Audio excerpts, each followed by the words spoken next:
Se triunfa con lo que se aprende. Porque nadie sabe todo en el momento de comenzar algo. Y quien quiere hacerlo, al final no da ningún paso. Nunca se está suficientemente preparado para nada. Se hace camino al andar.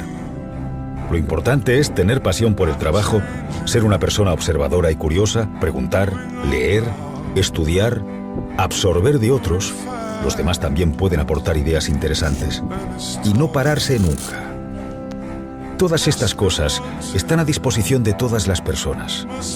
Tu capacidad de aprender siempre está intacta, a la espera de que te decidas a ponerla en práctica.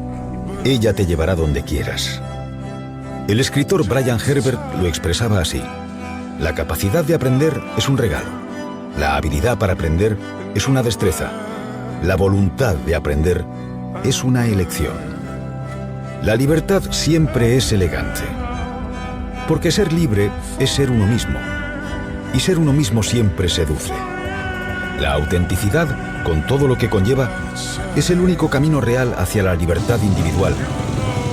Solo cuando te atreves a ser quien eres, eres libre.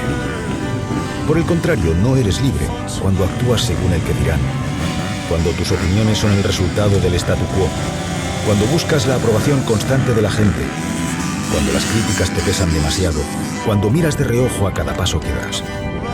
La diseñadora francesa decía: la belleza comienza con la decisión de ser uno mismo. Ahí reside el encanto.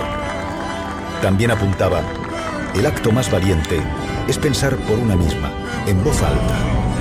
Y señalaba: no me importa lo que pienses de mí. Yo no pienso en ti en absoluto.